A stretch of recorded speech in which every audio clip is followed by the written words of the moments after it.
Hey Sean, welcome to our next journey. Today we are opening the Stargazer's Guide to Cosmic Storms. This is a very special letter to you, Sean, about how to navigate the pain of being scolded by an adult, and how to turn that painful impact into your own starlight. Let's explore this together. When an adult scolds you, it often feels like your entire universe is being denied. You feel the echo of the impact in three ways. First, the lingering noise.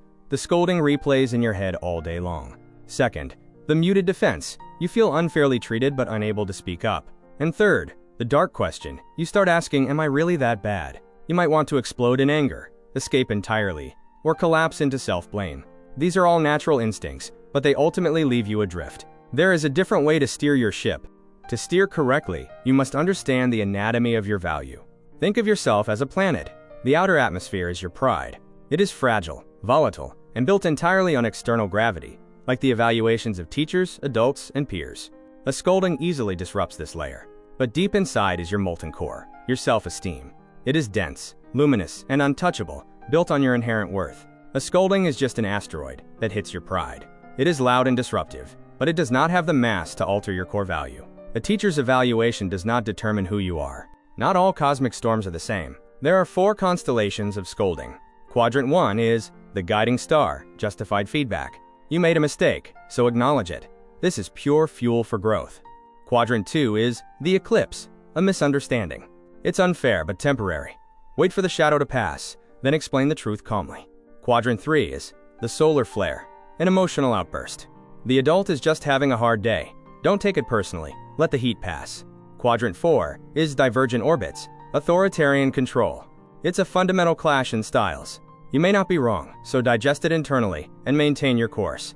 When the asteroid hits, you have 4 choices for your trajectory. Path 1 is combustion. You explode and fight back. It gives temporary relief, but causes a fiery crash that damages relationships.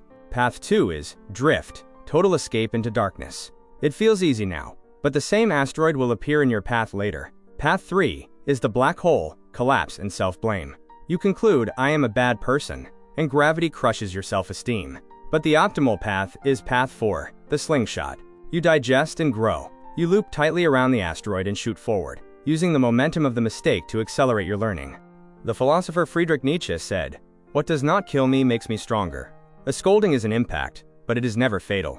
It will definitely leave a mark, but if you digest the experience rather than deflect it, that raw energy condenses into true resilience. The event itself does not shape you, Sean. Your choice in the aftermath does. This is the alchemy of impact. How you look at the impact changes everything. If you use the fixed lens, you think, I was scolded, so I must be fundamentally flawed. I am bad. This results in a crushed core. But if you use the growth lens, you say, I lacked a specific piece of knowledge this time. How do I acquire it? This results in expansion. This is the Adler principle we talked about before. Your past mistakes do not dictate your future. Your purpose dictates your future. The scolding is merely raw material, and you are the architect. Let me tell you about Thomas Edison. As a child, his teacher labeled him too stupid to learn. It was a definitive, authoritarian evaluation. But his mother read the letter differently, shielding his core. Edison rejected the external judgment, and instead followed his own curiosity. The takeaway here is crucial. An adult's evaluation is just a single data point, not your destiny. How you filter that feedback is what builds your universe. So how do we handle the storm in real life? Step 1 is to capture the weather. Before you analyze the event, name the emotion.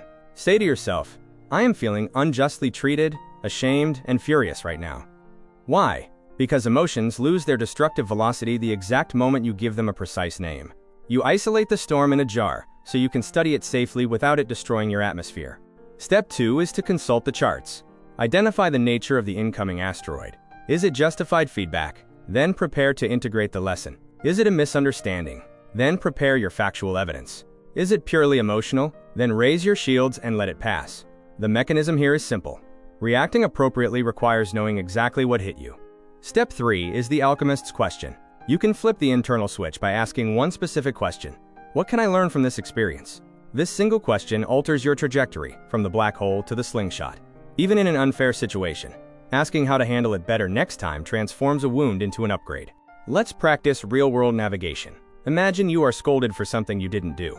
In Orbit 1, the impact right now. Remain quiet. Do not fight the immediate gravity of an angry adult. Defending yourself now will only escalate the storm. In Orbit 2, Stabilization during the next period. Drink water, breathe, and let the immediate shame and anger dissipate. Finally, Orbit 3. Transmission later. Approach the adult calmly and say, "Teacher, regarding what happened earlier, could I clarify my situation?" Turning perceived unfairness into a calm dialogue builds massive internal strength. Sean, you must become the master of your galaxy. The reality is that meteors and scoldings will always strike your atmosphere. You cannot control them. But your anchor is knowing that while they can shake your pride, they can never crack your core self-esteem. Remember the protocol.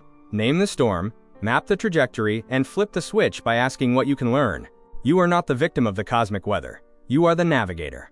As we end today's transmission, remember this, Sean. To digest the experience is to grow. Your core remains brilliant, luminous, and entirely untouchable.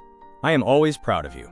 For our next transmission, we will ask a new question. What does it mean for the universe to be fair? As we explore John Rawls' veil of ignorance. Until the next voyage, safe travels.